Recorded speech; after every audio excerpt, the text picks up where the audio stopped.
Right, I think we've got all the candidates here who said they'd be able to attend. So we'll make a start.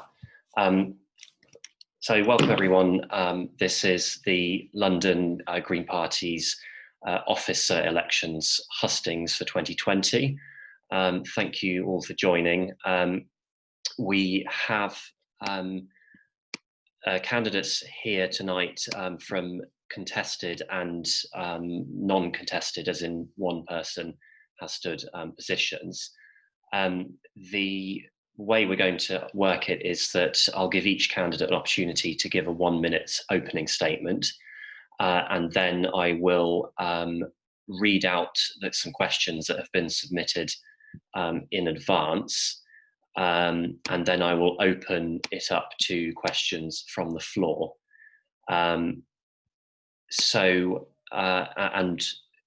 The way that we'll submit questions, if you can type them into the chat box, they will appear there. What I'll do is I'll take questions in groups of 3. Can you make sure as well that you indicate which roles you're submitting the questions for? And then I'll take questions for each role in groups of 3 and give each candidate 3 minutes to answer them, although there's a bit of flexibility and recognising that we only have 2 actually contested posts. We have some apologies from candidates. So first of all, as Rosemary said in the chat, Zoe Garbett, who is running for Policy and Campaigns Coordinator, is in a London Manifesto meeting. And let me just check if there's anyone else who wasn't able to attend. I think that may be it actually, unless I've missed anyone else. Colin, or I think all the other candidates are here. Just bear with me, all right? Oh yeah, I love it. Where are you going? Being sensible. Right, there's better some background noise. Everyone hear me all right? Good. Okay, so the first thing I'll do then is we have one video statement that's been submitted by David Farby, who I've just remembered is the other candidate who couldn't attend tonight. He is standing for the role of treasurer. So what I'm going to do is just share my screen and play his 1-minute video statement.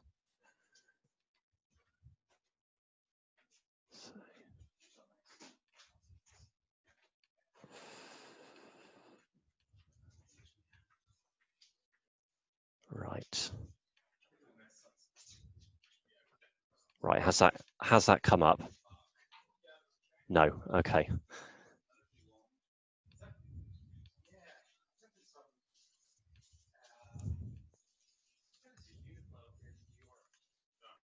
Good, right. Now, second thing. Hello, my name is David Farby. Can we hear him? Fab, right. Yes, fine. I'll play away. And I'm standing for re-election as Treasurer of the London Green Party. I've been a member of the Green Party for 6 years, and I'm also the Treasurer of Barnet Green Party. Since taking over this role in March 2019, I've successfully streamlined our payment procedures by adopting internet banking, which has enabled the London Party to be more responsive to changing campaign needs. I'm acutely aware that as well as all the other problems caused by the coronavirus crisis, many members and supporters are experiencing financial difficulties, and this will no doubt have an impact on our ability to raise the necessary funds for our campaigns in 2021 and 2022. If I am re-elected to this role, I would look forward to working collaboratively with local parties to help achieve our desired electoral outcomes within agreed and reasonable budgets. I would be very grateful for your support in this election. Thank you.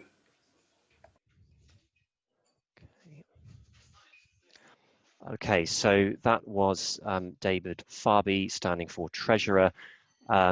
I'll now go to the candidates for the non-contested posts, i.e. one person standing. So if we could start with Um, Colin Boyle, who is standing for the role of coordinator. Colin. Sure. Thanks, Stefan. Hi. I'm standing for the role of coordinator for what would be the third year in succession. I've been, a member of the Green Party for the last 7 years, worked, my way up in that sense through, being a coordinator for Southwark Green Party. I've also stood for local election candidate a couple of times in Southwark. And over the years, I've, been coordinator through the 2017 and 2019 general elections and the 2019 European election as well. Being regional coordinator is very challenging. There's no doubt about that. But I think we've seen some progress over the last few years. We've seen a very good start to the London Mayor Assembly election before it was interrupted by obviously the postponement. And I'm really keen to continue building, building on that and working through the rest of that campaign, providing that coordination for and oversight from the London officers and governance of that campaign, really making sure it's a success, and also helping lay the foundations for the 2022 council election campaign. We're just about to announce the regional priority wards for first tranche. And then also look further ahead as well, make sure we start thinking to the next general election and beyond. As well as all the election stuff, we need to get better at communicating, particularly in this era when we have to work, are operating virtually, and we're making some steps on that. And also, I personally have become much more aware of the importance of diversity across the Green Party and in London, and I want to support the officer team and the party in being better at achieving that. So I would very much appreciate your support to continue that work particularly on the 2021 campaign, and lay the foundations for beyond that. Thank you very much, Colin. I let you go a little over 1 minute, but I think that's fair enough. I'm going to allow everyone actually 2 minutes so that you can say what you need to say. So we'll turn next to Malcolm Powell, who is running for the post of training officer. Malcolm. Hopefully you can hear me, everyone. Yeah. Yeah, fantastic. Good evening, everyone. Hope you're all well. Many of you will know me already because I've been in the party quite a long time, 25 years, in fact. And been in the past, very active in Islington, and now living in Haringey, North London, of course. Just in terms of elections, so you're aware, I've been a candidate many, many times, including target ward candidate in Highbury in Islington in 1998 and 2002. Also, which is relevant here, and I'll explain why in a moment, a very experienced election agent as well. So where that's relevant here is that earlier this year, I was given the opportunity to provide online training for election agents nationally for the Green Party of England and Wales. So that's on the training website if you want to see that. More recently, I've been helping our field officer, our current field officer, Emma Lee, as a group of volunteers, help reaching out to local parties and provided additional local party support. And I'm keen to continue doing that. In terms of the training officer role, just so that you know what relevance that has to me, I'm a former teacher. As I've already said, I've done local training for National Party, but also as part of work, I speak at conferences quite a lot in front of lots and lots of people. I suppose the only thing I would otherwise say is reiterate what Colin said. 2021-22, really, really important for us as Greens. We need to increase our presence on GLA and local councils. And part of that is providing local parties with the toolbox, the skills to run successful campaigns. And I hope to do my piece through that, through providing frequent and relevant training for local parties. Organised, motivated, and I'll put in the time. This is important. So my first step, if I'm elected, would be to reach out to local parties and say to them, okay, what do you need? Then start to put together a strategy and a timetable to get them the tools they need.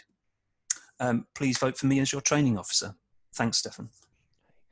Thank you, Malcolm. Move on next to a perhaps related role, which is local party support officer, Clifford Fleming, standing. Hi everyone, my name's Clifford, as Stefan has said, and I'm standing for Local Party Support Officer after spending the last few years as training officer of London Federation of Green Parties. So I'm asking you to put me as your first choice for Local Party Support Officer to the London Federation of Green Parties. In 2021, we will see the rescheduled London mayoral and assembly elections that both Colin and Malcolm have touched on just now. And we need to increase our vote and elect more assembly members. In 2022, all across London, we'll have our next set of local elections that only come every 4 years. So it's a really crucial time for us. We need to be ambitious about electing far more Green councillors in 2022 and obviously electing more assembly members in 2021. So my focus is, if elected as Local Party Support Officer, will be to target and win elections in 2021 and helping local parties win elections in 2022 locally. Number 2 is to recruit and step up volunteers locally so parties have a bigger activist base to work with. Number 3 is to help local parties build capacity. Number 4 is to design and deliver amazing literature across London at a London level with the 2021 campaign, but also at a local level towards the 2022 campaign. Just a little bit about me and my experience. So as I said, I've been training officer for London for the last few years. I have also been part of the London campaign team for the 2021 mayoral and assembly elections. And I helped support local parties deliver over 1 million pieces of literature so far for that campaign. I'm also part of the London campaign team for the Breakthrough 2022 local elections. And I've already provided support to Bromley, Bexley, Croydon, Greenwich, Hackney, Harringay, Lambeth, Lewisham, Richmond, Southwark, Sutton, Tower Hamlets and Wandsworth. I've been previous campaign team member for the EU elections in 2019, and I previously helped lead the campaign in St Leonard's in Lambeth, the only ward in London with 3 Green Party councillors. I've been national co-chair of the Young Greens and internal communications coordinator for the Green Party executive. Please vote for me. Thank you very much, Clifford. Moving then to Matthew Hull, who is running for Trade Union Liaison Officer. Can everyone see and hear me okay? Wonderful. Thanks very much, Stefan. My name's Matthew. I live in Camden and I'm really excited to be standing for Trade Union Liaison Officer of London Green Party. I'm an active trade unionist. I'm a member of Unite and the IWGB unions, and I have been a shop steward for the past year. And I'm really excited to help commit this experience and also the experience that I've gained as co-chair of the London Young Greens and as a member of the Young Greens Executive Committee as well to this role, and really build out the work that we do with radical trade unions across our radical city. I strongly believe that trade unions are really powerful organs of social change, and that the Green Party could be doing a lot more across the country, but particularly in our city, to build those strong relationships and really support active struggles both in the workplace and in our communities. It's seldom been more important to be doing this, particularly at a time when millions of people across the country, but thousands upon thousands in our city, are facing redundancies, are seeing their pay and conditions bartered down. And it's really important that we as a party ahead of the elections next year, but also just in general, are strongly supporting people as they band together and fight back against any threats that they face in any area of their lives. Ahead of those elections I mentioned next year, I want to map trade union activity and membership in our city, in our party. I want to plan organising an educational activity that is strategic and that is supporting the party's strategic goals as well. And I want to make sure that all of our spokespeople and candidates are really prominent in supporting union struggles across our city over the next year. The good news is that these struggles are already really active, and I've already been doing work on the Young Greens National Executive with the United Voices of the World Union in London and the IWGB as well. And I want to build on that and start doing that for the London Green Party as well. So I'd really appreciate your vote. Thank you very much, Matthew. Next candidate, please. Rosemary Warrington, standing for Elected Members Liaison Officer. Rosemary. Hello, everyone. I'm standing for re-election, and this role is about how our policies are taken from the National Party and applied to London, and then working with our elected members to actually implement those policies and report back on what is happening, and also to react to events that come forward. I'm on the manifesto writing group for the London mayoral election, and Zoe and I agreed that she would stay in that meeting. I would leave it and come over to this one. That particular meeting is focusing on policing, and we're having a number of meetings, rewriting the manifesto that was almost ready to be signed off last February when the world changed. And we plan to bring a draft to London by November this year, and to have it finally signed off by March, end of March, when we know the mayor's budget, and so that it can be fully costed. My role did include working with Scott Ainsley as our MEP, but unfortunately we don't have that anymore. So this is at a sort of higher sort of strategic level away from the nitty-gritty of actually what local parties do and how they manage to get stuff out, but it's informed by my experience of being a member of Waltham Forest and Redbridge Green Party, which start in the inner city and then go out into very much out of London, and that I've been active in the London Green Party since 2012. So please vote for me to carry on this role. Thank you. Thank you, Rosemary. Amit Sood, standing for Secretary. You have 2 minutes, although you don't have to speak for 2 minutes if you don't wish to. Oh, we can't hear you, Amit. You need to unmute yourself. Hang on, there you go. Can everyone hear me now? Yeah. Hi guys. My name's Amit. I'm standing for the office of Secretary of London Green Party. To be honest, I still look at myself as a relative newcomer, having been in the party for less than a year. But within that time, have tried to get involved as much as I can and have been the incumbent secretary for circa 6 months now. I think the goal of the secretary has been to improve the organisation and communication amongst the other officers, and also between officers and other members of London Green Party. Party activity this year has been very different to what we're used to, because physical meetings and events are a distant memory and all interaction has been virtual. But rather than an impediment, I think that transition opens opportunities for more efficient decision making, better communication and member engagement. The team of London Green Party officers will have some very important objectives in the year ahead, and I look forward to being able to help facilitate that. So I would appreciate everyone's support in my candidature. Thanks. Thank you, Amit. And then last but certainly not least, on the non-contested posts, we have Nick Barnett standing for election agent. Nick. Unlike Colin's role, which is demanding, election agent isn't demanding. I can do it. I'm willing to do it. I'm the only one willing to do it.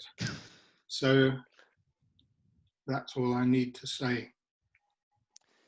Thank you very much, Nick. I imagined you would be the shortest one, and I wasn't wrong. Thank you. So we move on then to the two posts which have more than one candidate standing for them. So first of all, for representative male on the Green Party Regional Council, Phil Vabulous and Christopher Winsdale are standing. And we could start with Phil, please. Okay, hi everyone. I'm Phil. I'm as I said, standing to be one of the London's reps on the Regional Council. I've been a member of the party for 5 years, and in that time I've been co-chair of my local party for 2 of them, and returning officer for selection of London's mayoral, assembly and MEP candidates. Through these roles, I've demonstrated the competence, fairness and, I believe, good judgment required for this role, as well as a good awareness of political strategy, which is one of GPRC's key responsibilities.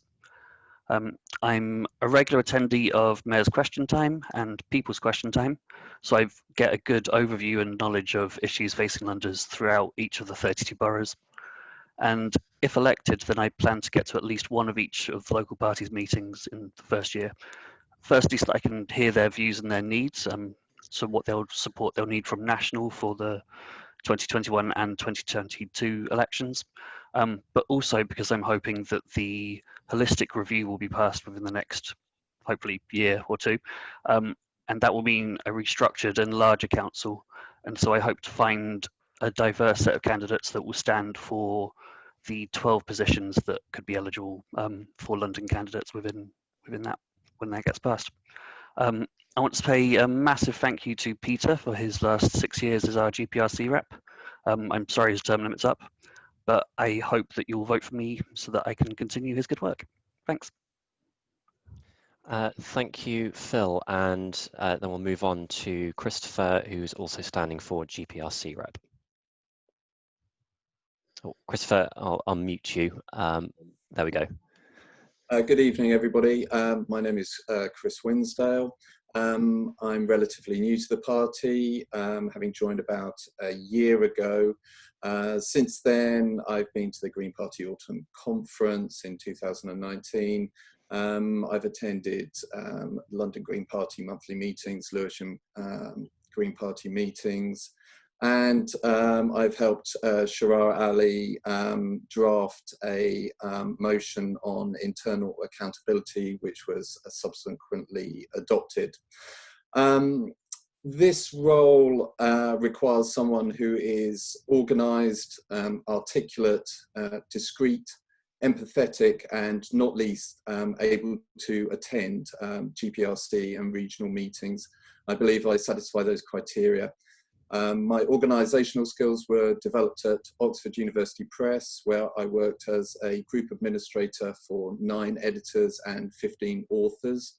I consider myself articulate. I hold both a doctorate in philosophy and a graduate diploma in law. In the past, I've worked for the University of Oxford, the University of Kent, and the University of Hong Kong. I've also worked as a paralegal for a firm of solicitors specialising in family law. My discretion and empathy are often called upon in my current position as a private tutor, as my students are liable to face a wide range of challenging intellectual and pastoral issues. My current profession also means that my hours are flexible, so I'm able to give the role the time that it rightly deserves.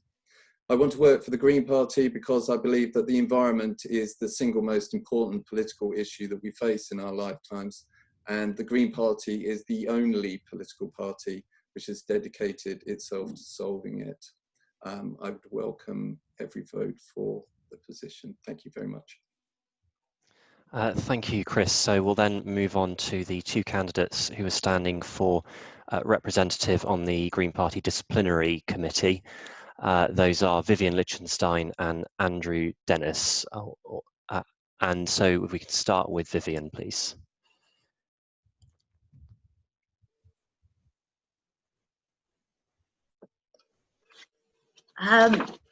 Good evening, everybody. I have been a member of the Green Party for 23 years, and in that time I've co-founded my local Green Party, which is West Central London, and I also co-founded Jewish Greens, so I've got experience with both local and liberation groups.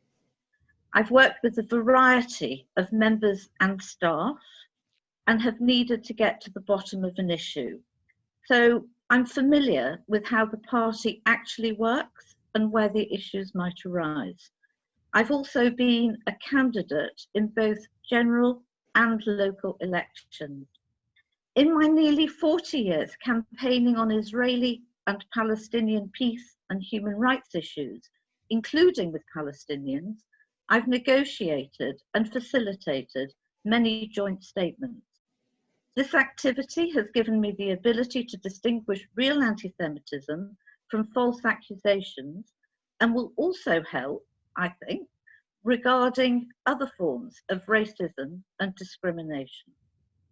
All in all, I can demonstrate the essential attitude for working with other committee members to achieve a just outcome for both complainant and respondent, and bring a fresh perspective to the vital work of the Disciplinary Committee. Thank you. Thank you, Vivian. And then we'll move on, please, to Andrew Dennis. Okay. Oh, sorry, I've just remuted you by mistake. Oh, I think you'll have to unmute yourself. I think I've done something wrong, Right. but there we go. Can you hear me? Yes. Yeah. So hello everybody. My name is Andy Dennis, and I'm standing for election to Disciplinary Committee. I'm a member of Southwark Green Party, and indeed I recently became the treasurer of Southwark Green Party. I was member of Disciplinary Committee from January of this year until a couple of weeks ago. So I have had experience, and I'm asking of working on the committee. I know how it works, and I'm asking for re-election. So my background in academia as a trade unionist and as a manager has meant that I've been in a lot of disciplinary cases over the year, and I can really put my hand on my heart and say that everybody who I have interacted with, if I've been chairing hearings, everybody has been dealt with in a respectful way which respects their dignity. We have looked to thoroughly examine the circumstances to ensure that everything which complainants and respondents want to say has been addressed, has been looked at carefully, all-sided consideration. I've always made sure that rules were followed rigorously and also transparently. Where penalties have to be imposed, those penalties, so far as has been in my power, have always been tailored to the circumstance that we want to reform more than to punish. In Disciplinary Committee, we tailor the sanction which we apply to the least necessary for us to feel confident that the offending... 2 minutes past, sorry. You've had 2 minutes. So I'll let you finish your current part. Yes, well, I've said what I have to say, wanted to say. I'll stop there. Thank you very much for listening. Thank you very much, Andy. So that concludes the opening statements. I'll now move on to the questions that have been pre-submitted for which are for the GPRC and Disciplinary Committee roles. So first of all, for the GPRC rep roles, we have 2 questions that have been submitted in advance and 1 more that's been submitted in the chat during this meeting. So I'm going to read them out and then give each candidate 3 minutes to answer those 3 together, and I'll also drop them into the chat box. Question 1 is, who on GPRC, now or in the past, have you spoken to about its work and workload? Question 2, would you like to say a few words on the holistic review? And question 3, how will you engage with members, local parties and the regional party respectively to represent their concerns at the GPRC? I did say 3 minutes, but I will be flexible to an extent with that, given the detail in those questions. So if we could start, please, with Phil on those 3 questions. Okay, hi. So let's start with kind of who I've contacted. So I've regular contact with both Rachel and Peter, who are our London's current GPRC reps. As I mentioned, Peter's having to stand down because of term limits. And I was really pleased to have both of their nominations to stand to replace Peter in this role. I've attended 2 GPRC meetings as an observer, so present throughout except for the bits which are confidential. Gave me a really good overview of kind of what kind of discussions go on, and the skills and decisions that are needed kind of from a candidate. And I've reviewed the minutes of the GPRC meetings from the last 2 years. In terms of the holistic review, I think it passed on a member's ballot, and so that really needs to be implemented as soon as possible. The restructuring, I know there are certain criticisms, which I think we need to keep an eye on as to whether they come to fruition. But either way, once they're implemented, then we are going to need people to stand for the council, people to represent London, and people who understand what task and finish groups will be set up and are willing to provide the skills to work on those task and finish groups. I know that there's a motion to spring to conference that we have an EGM to apply the majority of those holistic review changes. So yeah, I'm really hoping that by next spring we should be in a position to actually kind of move ahead with that. And then finally, on Colin's question, how will we engage with members, local parties and the regional party to represent their concerns at GPRC? As mentioned, I really hope to get to at least 2 meetings per month, 1 in a borough, 1 out of borough. And just really to hear what they need, kind of not to give updates from GPRC, but to hear their feedback so I can take that onwards. I'll be kind of, with permission, an observer of all kind of internal comms, and both at the local and at the regional level, just to keep an eye on kind of what officers are kind of discussing and what they need to really kind of what support they need from the National Party to really kind of action their outcomes.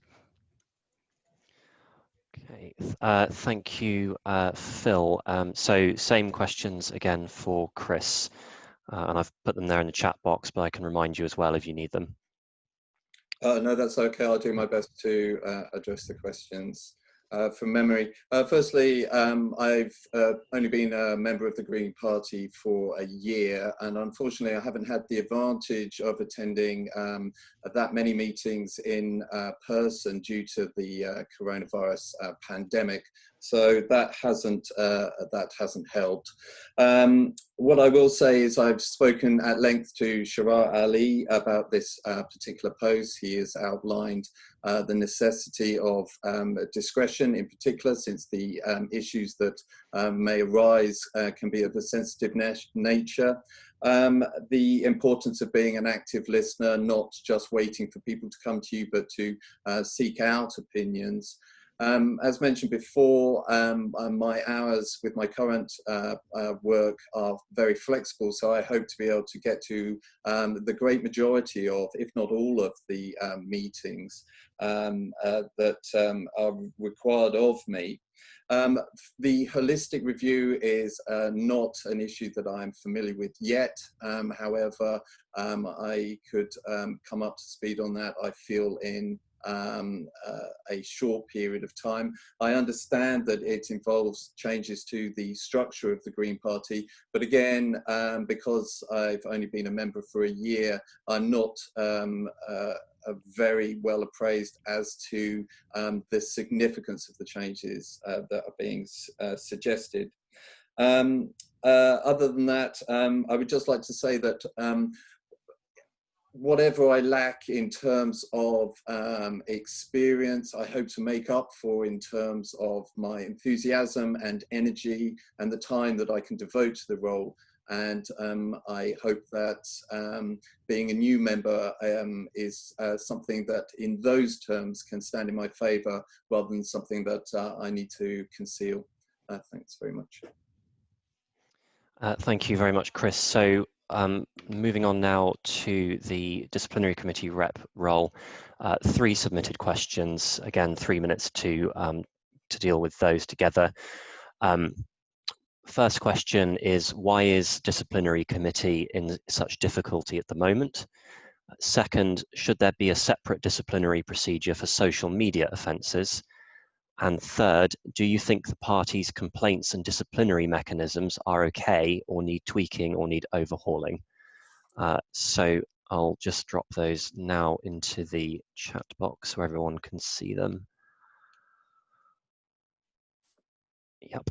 And if we could start with Andy for those 3 questions. Okay, thank you. It would be interesting to know what was it meant by saying that DC is in difficulties. It may be that you're referring to cases which have been reported in Private Eye and Left Foot Forward. I'm not going to comment on any particular cases, but I will say this, that there's all the cases which have been heard by disciplinary committee since the beginning of this year, when I joined the committee, have all been held with a very high standard of both justice and of integrity. As I say, I've had a lot of experience of disciplinary cases, and I was really very favourably impressed by the quality of the meetings and of the members of disciplinary committee which I found. They're people who are diligent, they are unbiased, they are willing to do whatever it takes to deliver a just verdict. And as I say, the same standard of very careful deliberation has been applied to all the cases which we have heard. So I don't want to, you talk about the question asked about the DC being in difficulty. I'm not sure what was intended. I don't want to speculate on that. I'll move on to the second question. Should there be a separate process for social media? Quite simply, I don't think so. We deal with a lot of cases. A lot of the cases do involve social media. We have discussed this amongst ourselves. We don't see any case, and I don't see any case for separating them out and dealing with them via a separate process. Does the complaints process need reform or tweaking? Well, of course, it's never perfect. I'll make 2 points. One, a number of proposals are being made to conference on behalf of disciplinary committee. I think it's 4 proposals which will, we think, make the disciplinary process stronger. And we have some active discussion within disciplinary committee on how to move forward. And I've made a number of suggestions on how we should change the disciplinary process. For example, it treats complainants and respondents as if they were somehow equal, like a civil court rather than like a criminal court. When somebody breaks the rules, that's a problem for the party, not for one other person. So I would like to see it more. I would like to see a more I would like to see a sort of prosecution authority which can take up an individual case and make it not about differences between 2 members. However, that's an improvement. I'm not saying it's broken. We've got to fix it. 3 minutes. It does work. Yes, of course, there's always room for improvement. All right, thank you, Andy. So that's the first group of 3 questions. So looking at the chat box, we've got 1 more question for GPRC reps and 1 question for coordinator. Hi, Vivian. Yeah. I haven't responded. You have not. That is completely my fault. I'm sorry. I was going straight to the other questions. Thank you for reminding me. Yes, Vivian, please do. Well, okay, well, I'm actually very glad that Andy went before me, because of course he is more experienced than I am, because I haven't actually been on the disciplinary committee before, and also I have never had to take a complaint, and I've never been complained against, so I don't have the same experience. That doesn't mean to say that, like I said before, I've got experience within the party. Anyhow, the one thing that I have heard about difficulties with the committee is communications. That I know some people who have had difficulties, like I said, with a communication in, with the committee, when they didn't feel that they were heard properly, or they weren't given sufficient notice for their hearing. And so that's the only complaint that I've heard about it, and where there could be improvement. I don't see why also that there should be a separate procedure for social media offences. That doesn't make much sense to me. The mechanisms, the actual process, I haven't heard anything to say that they need to be tweaked or overhauled, and I would know better, were I to be elected to this position. And I think it was very interesting what Andy had to say about it not being a matter between two members, but rather that if there is a complaint against somebody and it's being put forward properly, that maybe it's interesting that you would have then the respondent, the complainant, as a witness, rather than just one other rather than a dispute between two people. So I think that's a very interesting idea. It's not one I've thought of, but I'm a good listener. I've dealt with complaints in my local party. It's not as if this is something completely new to me. And one that was a complaint in my local party, that somebody then contacted the national office. It didn't actually go through the process because it was not exactly well resolved, but it was resolved. And when I say it not exactly well, the complainant wasn't too happy, but he didn't do what he might have done, and therefore it didn't go through to the disciplinary committee. It's a long story, but anyway, it's a learning process for me. That's what it would be. But like I said, I've been a member of the party for 23 years and really know how it works. Right. Thank you, Vivian, and sorry again for unintentionally skipping over you there. So there's, as I say, one more question that's been submitted for GPRC reps and one for the coordinator role. Z, I'll then move on to you because you've indicated you have a question to ask as well. So if we start with the question, further question for GPRC rep that comes from Colin. He said, GPRC can seem very remote from members. What will you do to report back from GPRC to members, local parties and the regional party? And if we could start with Chris, please. Firstly, I'm surprised by that observation, because the role is a mediational role. The fact that the GPRC should be considered remote suggests that there's unfortunately a basic dysfunction there which would need to be addressed. The whole point of the role, as far as I understand it, is to represent the views of the GPRC back to members and vice versa, to be a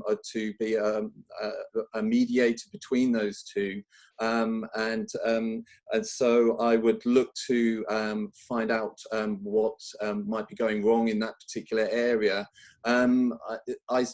My feeling would be that it's likely to come down to one or two things.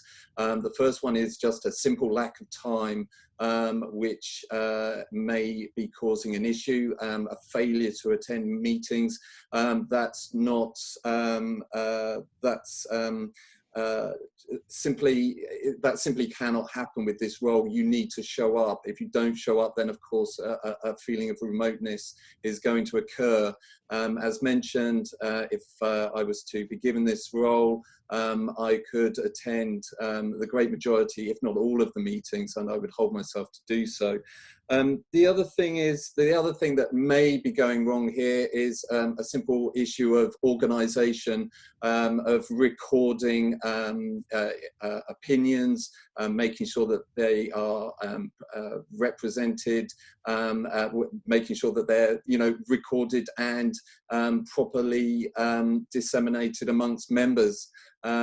So one of the things that I would do is I would look at those two particular aspects, the attendance rate first and foremost, and secondly to ensure that the role is being dealt with the sort of organisation which is required of it. Thank you, Chris, and then same question to Phil. Hi there. Yep, I think I quite strongly agree with the premise of the question. I feel like most members will have heard of the Green Party executive because we have national elections for those each year, but very few members would have heard of the regional council, despite it being an equally important body within the party. I don't think that's the fault of our current GPRC reps. I think they've done outstanding work, but I do think that structures such as our national website, our local website, don't make it easy for people to stay connected. And certainly under these COVID times, then there are limited avenues to report back to London members. So in order to tackle that, firstly, I think we clearly need an overhaul of the GPRC website. I think we need to make minutes quite clear on that. We need to make it clear that any member is welcome to attend GPRC meetings as an observer. And within London, then I think we'd need kind of a regular report back to them probably once every quarter, because that's how often GPRC meetings are. Just saying what decisions have been made in that time, and then again asking for feedback. So yeah, that would be both to the meeting and put on the London Party website. Thanks, Phil. So I'm trying to go just roughly in the order that questions have been submitted. There's another one that's been submitted for GPRC rep, but I'll, as I say, go roughly in the order they've come in. So the next one was for the coordinator role, which is, are you planning to organise any members' meetings in the coming year, Colin? Yes, it's been a very strange year, and both in terms of how we've had to reorganise ourselves to engage virtually, and also been very pleased. Amit has stepped up recently to fill the role of secretary, but for the majority of this year, we haven't had a secretary at the regional level, which has made things harder. So I would acknowledge, we need to do better at having proper meetings where members have an opportunity to hold the officers and the region to account. And obviously, the next opportunity to do that is the AGM.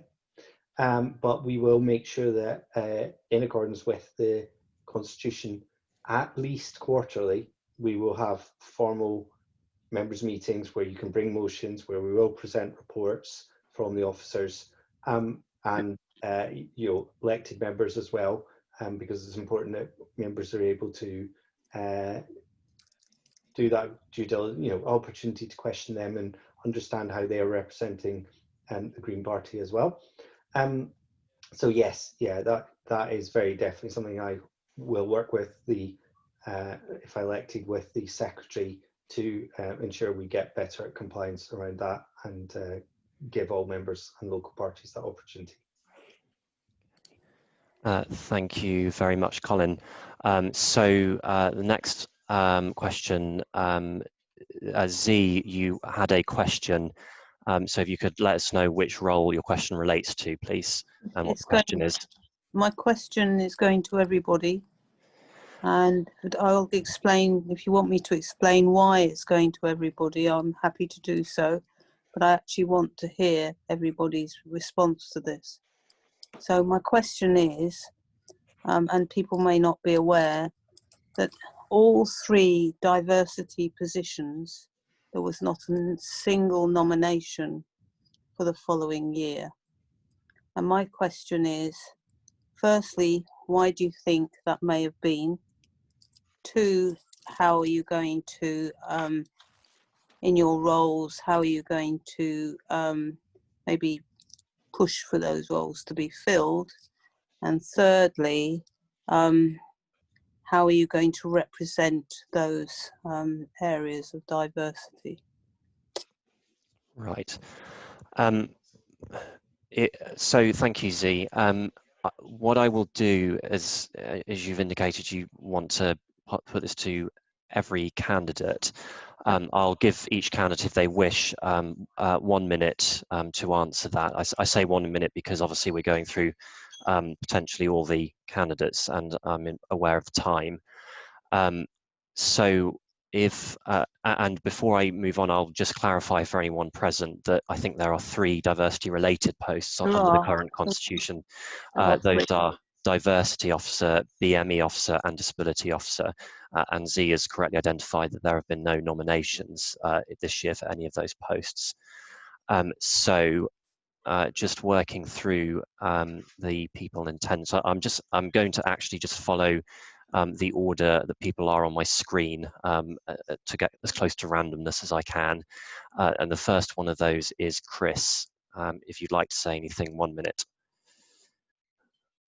The issue of diversity in the party is a long-standing one, ever since I've joined the party, it's been an issue. Quite frankly, there are far too many people in the party who look just like me. We need to engage with other people with different backgrounds, different diverse backgrounds. And the reason for that is very simple, which is that diversity breeds creativity, it breeds new thinking, it is the lifeblood in the long term of any organization. Otherwise, organizations become calcified, they become rigid, they fail to develop. So I'm very disappointed to hear that no nominations were put forward. I myself, I can't say that I have any particular strategy that I would have in mind for engaging with this particular issue. What I would say is that I'm acutely aware of it. I have been aware of it since joining the party, and I would make it one of my priorities to try and solve it. Thank you, Chris. Next person up on my screen is Malcolm. Thanks, Stefan. Yeah, and I think this is a fantastic and important question, and one that I know has come up at London Green Party meetings previously. I suppose to answer the question, why do we think people haven't put themselves forward? I think Chris's point, I think, is fair. But I also believe that passively asking people to put themselves forward is not enough. We actually need to go and speak to people and say, would you like to do these roles? These roles are important. We need you, because there are people with fantastic talents that we have not tapped into. So that covers the second one. How would I push for these things to be filled, these posts to be filled, is actually we need to go out there and speak to people and say, we'd like you to stand. Would you be interested? Third question, how are you going to represent these areas? I can't, because other people are better placed, far better placed than I am. But what I can do is make sure that I would support all of our attempts and our processes to make sure that we represent our communities, because if we fail to represent our communities, we ultimately will fail in our mission as Greens. Okay. Thank you, Malcolm. Next person, Andy.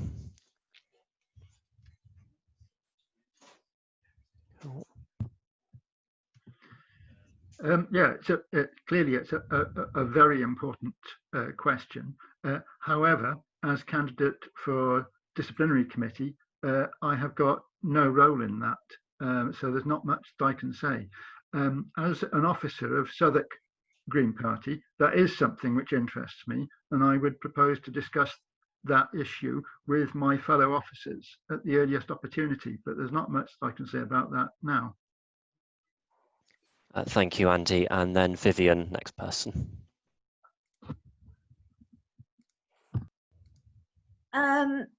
Well, first of all, I've got a feeling on the disciplinary committee that there are only 4 women out of 11 members. And so my being on it would certainly make it more diverse. I'm also the chair of the Liberation Group.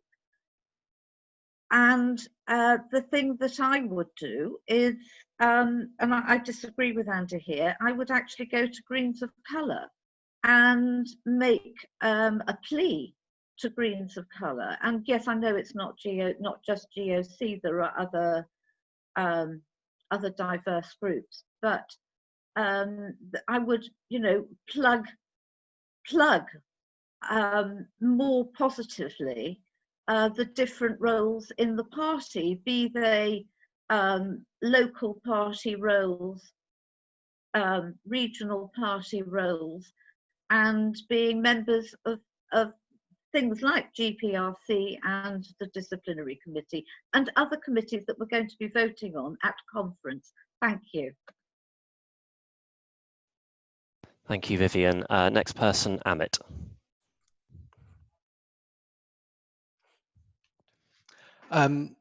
Yeah, I'd like to start by thanking Zai for bringing this matter to my attention. I wasn't actually aware that there were no nominations for those roles. I guess it is possible for people to be put into roles or to be encouraged to participate in roles outside of the election process. I became secretary this year as a result of direct approaches from people who are more experienced in the party than me several months ago. So I think this has to become a standing item on every members meeting that we have, that we need to look at who our members are and who we believe has the skills and the passion to be able to take on this responsibility and fulfill this very important post. Thank you, Amit. And then next on the screen, I've got Rosemary. Right. I think that I agree with an earlier comment that we need to go and actually ask people as individuals to consider taking on these roles, which we can do. And so every meeting would include a call for people to come forward for the unfilled roles. But what we also need to do is to ask people, what do you need to do this role? Any of the unfilled roles, particularly so in either in terms of training, handover, or extra support because they've got a disability or any other reason.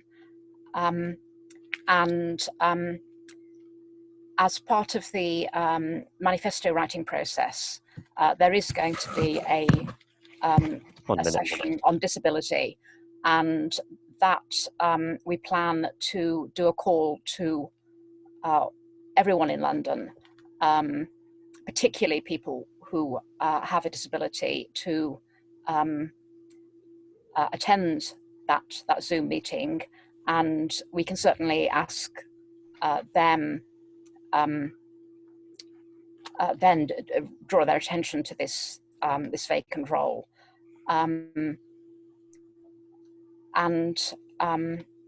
Rosemary. And also, in a sense, it's not just their problem that this is not filled. It's our problem as officers, that we need to be thinking, how do we include people? Who are we excluding all the time?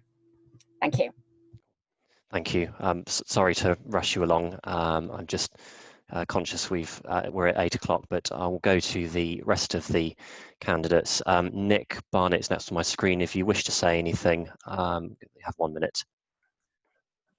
Why have those roles not been filled? I suspect because, I don't know, I suspect because they don't achieve anything. They haven't achieved anything in the past, and they don't look like they can achieve anything.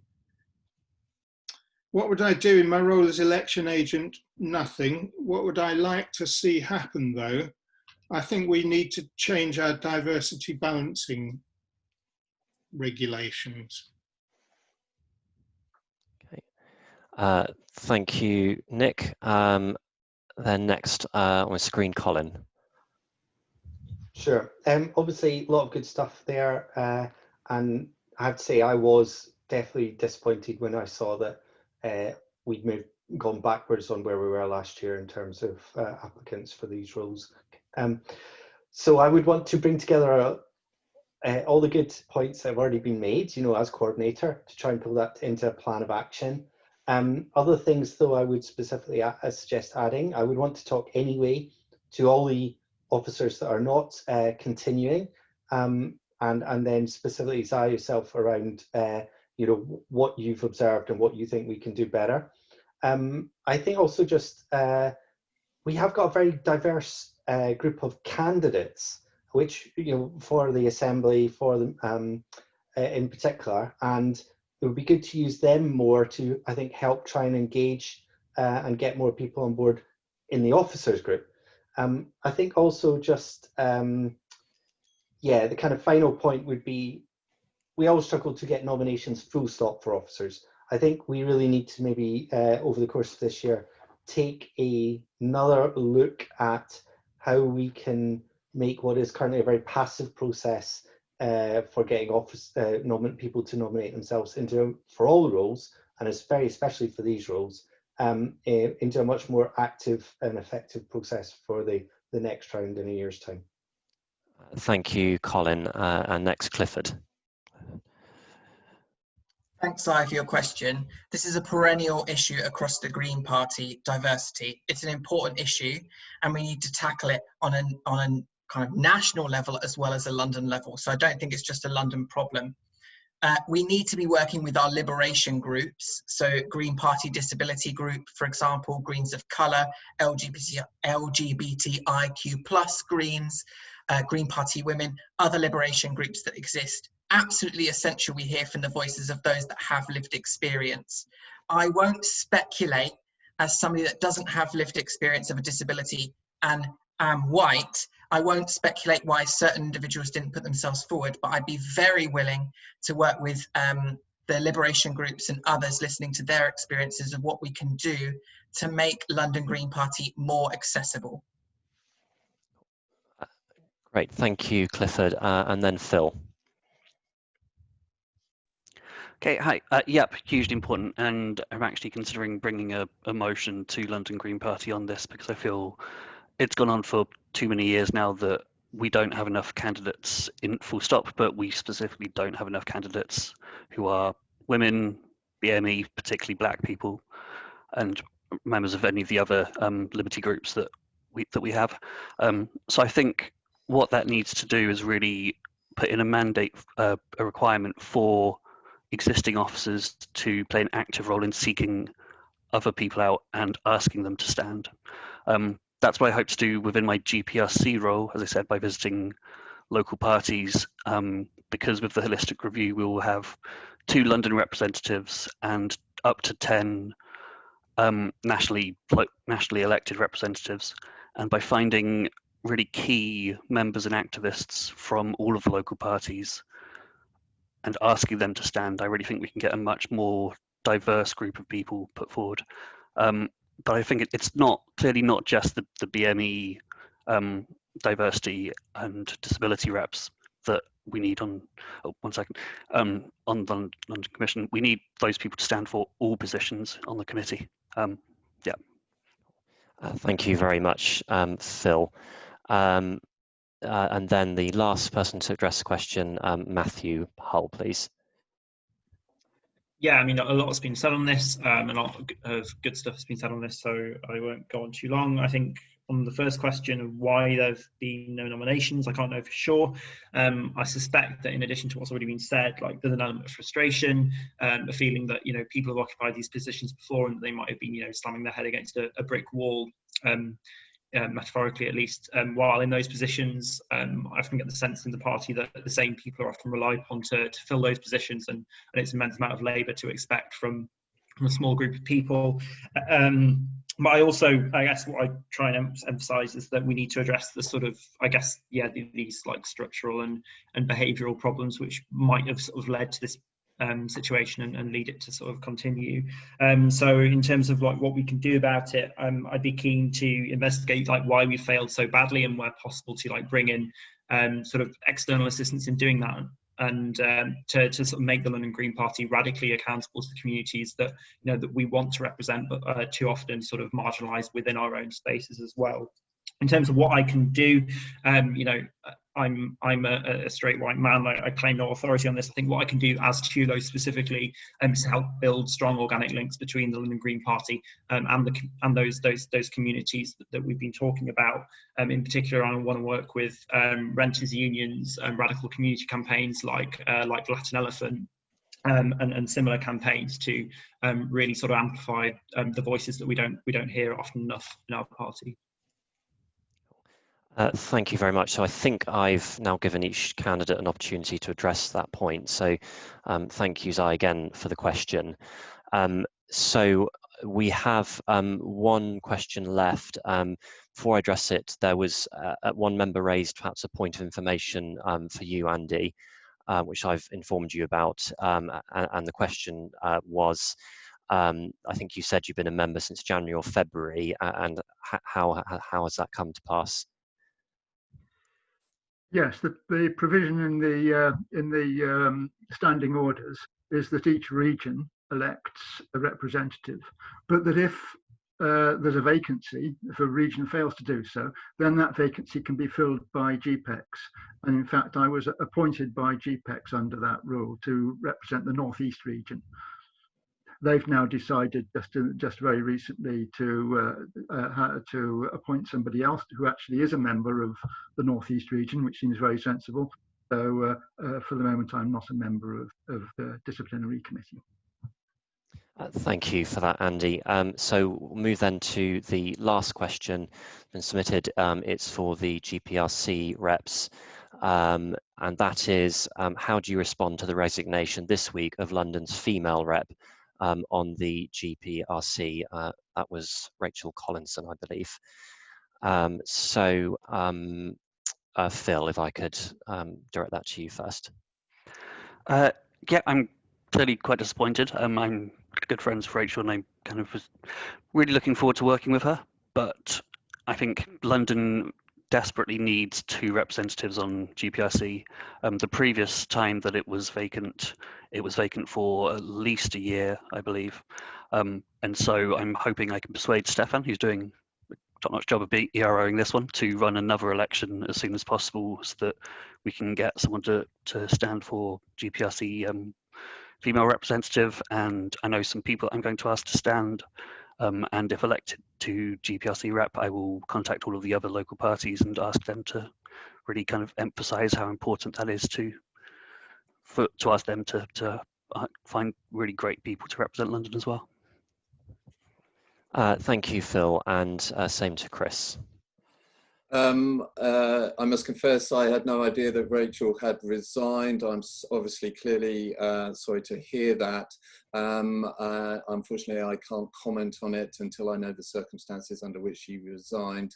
Like Phil, I hope for a replacement to be found swiftly, as I believe that a GPRC representative role is important and it needs to be adequately staffed. in this particular case, I have no further comment. Thank you. Thank you, Chris. Well, that then covers all the questions we've had. And as I indicated, the candidates, we weren't going to do closing statements, and no one said they particularly wanted to. So I think we can wrap it up there. So thank you everyone very much for your attendance and for your questions. Hope it's been helpful. It's been recorded, as I said. We're going to put it up on YouTube, and then a reminder email is going to go out to voters with a link to that, and I think we'll also arrange for it to be sent out sooner as well, so people will be able to watch. So thank you. Right, and I'll end the meeting now. Bye-bye. Thank you, everybody. Cheers.